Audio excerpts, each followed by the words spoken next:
Hey, what's going on? This is Instructor Mike. Let's go on ahead and talk about it. This is another unfortunate situation, this time out of the city of Chicago, where a young mother is said to have fought bravely to stop her attacker from trying to harm her. And this is an unfortunate situation, but it goes to show you again that an emergency order of protection is not enough. You have to take steps to do what you have to do to defend yourself. Now, I had a chance to watch this and I saw it over and over again, multiple times. And while it is a sad story, I do have questions.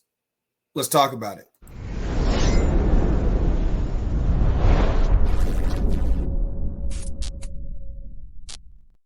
Again, this is used in accordance with Title 17, United States Code Section 107, in that we are using this content for teaching because it's important that you understand about domestic violence. And it's important that you understand about the dynamics of a relationship. You know, there are situations where, we hear of people losing their lives in these situations. And you take that along with a couple of factors and some creative storytelling about circumstances that happen, and it incites you, it entices you. And sometimes you could be blind to some other things in the story. And I watched this so many times as an instructor, as a criminal justice lecturer, as a anger management specialist and trauma-informed coach, and a variety for science analyst, a person who just deals with trying to help people find solutions. An Adlerian, a person who subscribes to the theories of Adlerian psychology, finding solutions, teleology. I can't escape from looking at the details, listening to the details. So without further delay, let's go on ahead and dive right into this story from CBS 2 Chicago. Here we go. About 28,000 people who got protection orders in the last year in Cook County alone.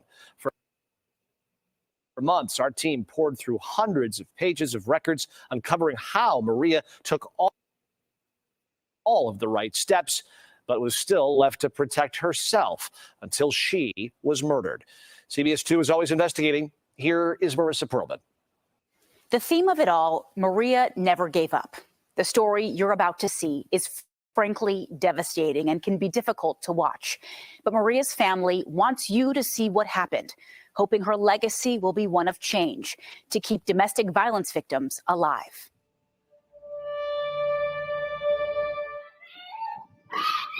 You're hearing the screams of 34-year-old Maria Roque, and you're watching what should never have happened. Her murder, which was totally preventable. Those who loved Maria want you to know what led to this moment. We're going to tell you Maria's story because she's not here to tell it herself.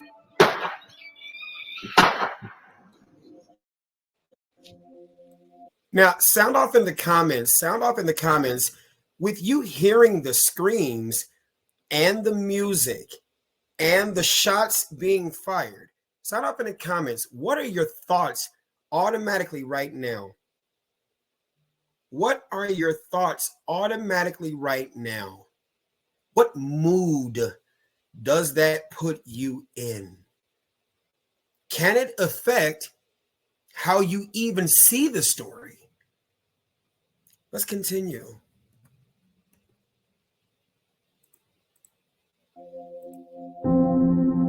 Maria Roque was full of life and full of love for her son and daughter. But behind this smile, Maria was dealing with danger, an ex-boyfriend, Kenneth Brown. And worse, she couldn't get police to stop. So now we know of him to be the ex-boyfriend. So write this down. We have Maria, we have her son, we have her daughter, and we have him, the ex-boyfriend. Let's go. Stop him. Maria's close friend, Adriana Valdez. So it wasn't like once, it wasn't twice, it was multiple times that Maria went screaming for help with like actual evidence. Maria had photos, video, and threatening text messages. Our investigation found she filed one police report. Maria had photos, video, and now I have to stop here because we got to look at this. You full of expletive. You want to send me to jail because I see you think it's a game. Think about when people are typing in all caps. I want to see the rest of the text messages because there's always a context within the dynamic of an argument between two people that's not already out there. See, as an instructor, criminal justice professor, I can't escape, and a former detective, I can't escape asking to want to see the full picture of what occurred here. So insofar as we know, we've got Maria, you've got the daughter, you've got a son, and you've got this man, ex-boyfriend, and you've got some text messages right here. Let's continue. Threatening text messages. Our investigation found she filed one police report after another, over and over again. All of these in just 6 weeks. And with each... The one says the offense of violating of an order of protection. Okay, that is important to denote. The offense of violating the order of and protection. over again. All of these in just 6 weeks. And with each one, we found a troubling pattern of police inaction. Police don't do much. They just say it's what it is. Andres Roque saw Maria, his twin, struggle to get help from police. Why we? So now here we go. Let's count it up. You've got Maria. We've got the daughter. We've got the son. We've got the ex-boyfriend. We've got some allegedly harassing text messages. We've got the friend. We've got the brother. Okay, we got the brother. Twin. Let's continue. They have police for that if they not protecting what they're supposed to do.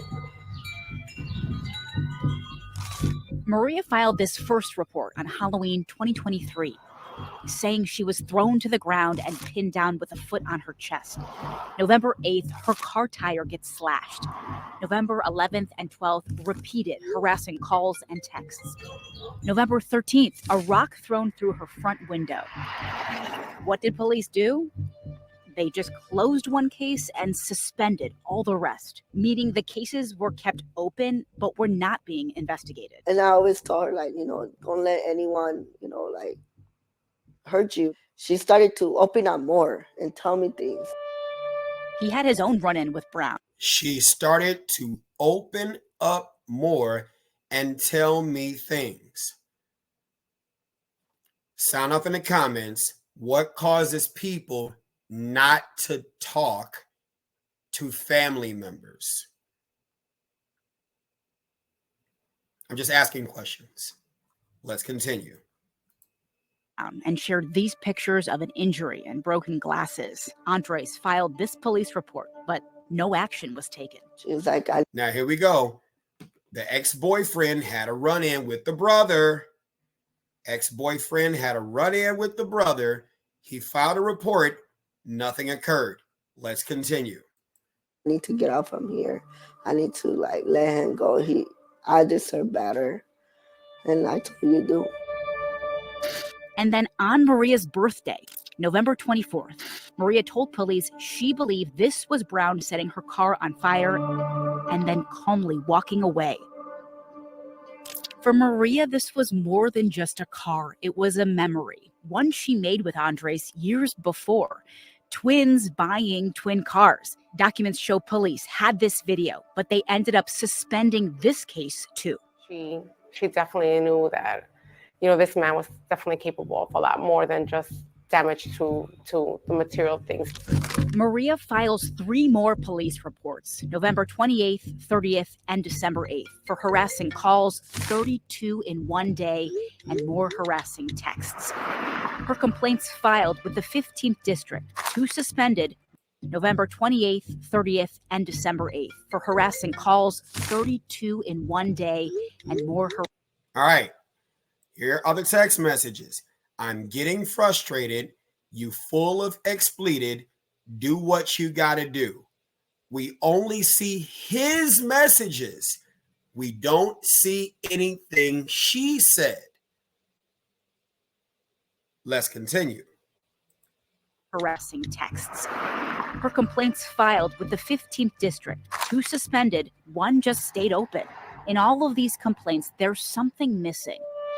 Indeed. Not a single mention of police ever even questioning Brown. Not once. No contact, no arrests. Here's why that's important. When we look at what failed, Maria had an emergency order of protection. Adriana, another domestic violence survivor, made sure to take Maria to get one. I know how scary it can be. Let's go ahead and do it so you don't feel alone. Together, they came here to domestic violence court. This is the order of protection that Maria got. This was supposed to give her a chance to have her abuser arrested after every violation. But there was a problem. First, it wasn't served. Then it wasn't enforced. This process is complicated. The Cook County Sheriff's Department had to serve Brown. That's what it's called. They had to actually give Brown court papers. Now, as of right now, sound off in the comments, what do we know Brown as? What do we know his title to be? He is, insofar as you know, the ex-boyfriend who called multiple times, sent multiple messages. We only see his messages. We don't see hers. No shame, no judgment. We're just talking about the facts or these things that they say they have evidence for as they have presented them. Let's continue. In person. Only then could he be arrested for any protection order violations. The sheriff's office said they tried to serve him twice with no luck. This is a crime that's just taken less seriously. Yeah, I was going to look at that. We showed Benna Crawford, managing director at Legal Aid Chicago, all of Maria's complaints. The nonprofit represents hundreds of domestic violence survivors every year. Maria's case and so many cases like it demonstrate all of the different points where there was an opportunity to do that intervention, and that opportunity was missed. Brown was eventually served November 28th, but you can see Maria went back to police that same day with a new harassing text and repeated calls. Now that he'd been handed that paperwork, police should have arrested him for violating that protection order, but they didn't. From what you saw in Maria's record, what do you think is the message that she got? That she was going to have to do everything on her own. Isn't that something that we've been telling you all in this channel all the time, is that self-protection is something that you have to do? Castle Rock versus Gonzalez, Warren versus District of Columbia, the ex-boyfriend. Let's continue. We found police basically did the bare minimum of what they were required to do by law. They kept telling Maria she could try to go and get an arrest warrant herself from the state's attorney. I'm not aware of any other type of case or crime that one could be the victim of where the burden would be shifted to the victim to go out and do the investigation and put together the evidence and go to the state's attorney's office and convince the state's attorney's office that they should press criminal charges. That is typically a police function. But self-protection is your function, and the courts have said it over and over again. Let's continue. To know, does this happen with any other crime victim? So we checked. The state's attorney's office says no. Only domestic violence victims can be told to get their own warrant. And Maria, she was told 6 times. It's a heavy burden to bear, and one that probably shouldn't have been hers. The last thing that she told me in the text message was he told me, "Oh, I have a gun for you." Maria's family wants you to see what happened when the system failed her. This is December 13th and Maria's last moments. Maria leaves early to take her 8-year-old daughter to daycare. She buckles her in and she starts walking back towards her home.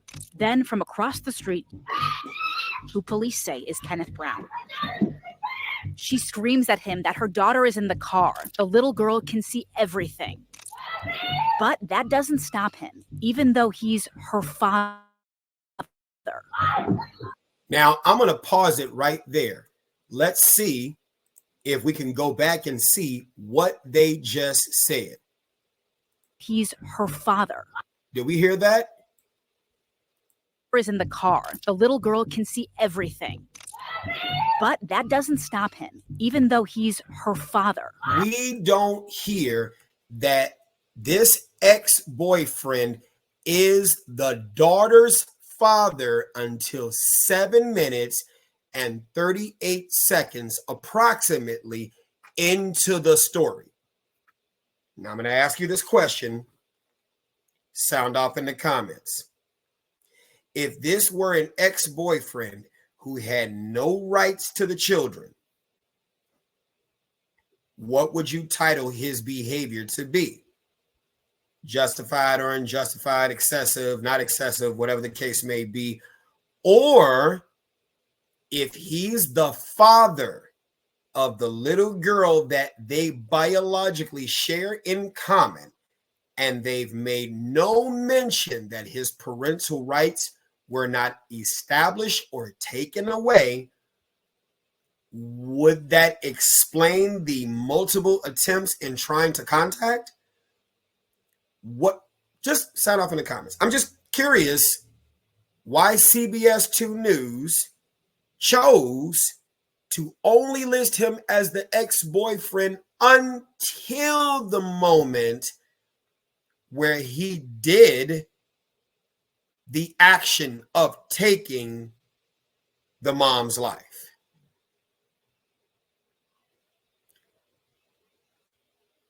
What are your thoughts? Just sound off in the comments. Here's some other questions that I have. You have the domestic violence survivor, her female friend, who helped her go get an order of protection. Why couldn't Maria move in with you? You had the brother who called and talked to her and whatever the case may be. Why couldn't she and the children move in with you? What was stopping her, or was there anything stopping her from taking a concealed carry class to gain a firearm that, though while not the complete solution to change everything, is a method to stop him in his tracks? And does it make sense to have these kinds of problems with this man who we now find out to be the father of the child? So it kind of explains things that he knows your entire routine, because not only did you all date, but you have a child in common. Does this make you want to see the text messages to see what the exchange was? There's some buildup that led to this. We're not justifying the behavior. There is no justification for what you know happened. I really can't show it. I hope YouTube doesn't take this part of the video down. She loses her life. Let's continue. Dying mother. She saw that, how her dad killed her mom and how my nephew was doing CPR. Like, she's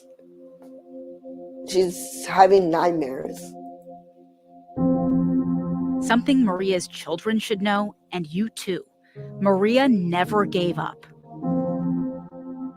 On December 12th, instead of going to police, this time she went straight to the Cook County State's Attorney's office. She was hoping to get an arrest warrant, and here it is. Issued for Brown that very same day. Maria was finally so close to stopping him, but this help came too late. She was murdered just hours later. There needs to be a meaningful response early on to interrupt that before we get to the point where there is a homicide or there is a serious physical attack. But because of the Safety Act, who's to say he was going to be held in custody? Who's to say he was going to be held in custody? And did she tell him, I got a warrant for your arrest. The police are coming to get you. This is why I want to see her text messages. Because if she told him, you saw the previous text message. Let me see if I could find it. You saw the previous text message where the previous text message said, you want me to go to jail. So it isn't as though they did not have conversations before where he alleged that she was trying to put him in jail. If you let him know that this is what you intend on doing, then he is likely going to believe that you are trying to put him in jail. And then is it the case that you told him that you were going to put him in jail? Obviously, you all see me scrubbing through trying to find that specific thing that was stated. Just go back and watch it. She actually says in the text, or he says in the text message, I think you're trying to put me in jail. And because of the dynamic we now know to be true, that he was the father of her child, I got questions. Was she trying to keep the child away? I got questions. I'm sorry. I've got questions. And I am not one of those persons that is to the point where I don't ask those types of questions. I am that type of person who asks questions. It's important to ask questions. I think it's important to ask questions. And some may say, well, you're victim blaming. Call it what you will. Call it what you will. Because it could be a situation where she's going to get you all that she wants. Here's another baby. She's gone tomorrow, boy. All that she wants. Here's another baby. Yeah. That's all I'm saying.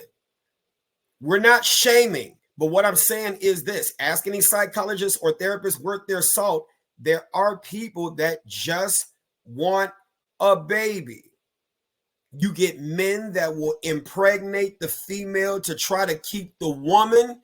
You get women that will allow the impregnation or the insemination just to get the baby, knowing that she can create a circumstance where the man appears crazy and the man appears this, so that the man can be taken away by the government so that the woman can leave with the child and get what she wants.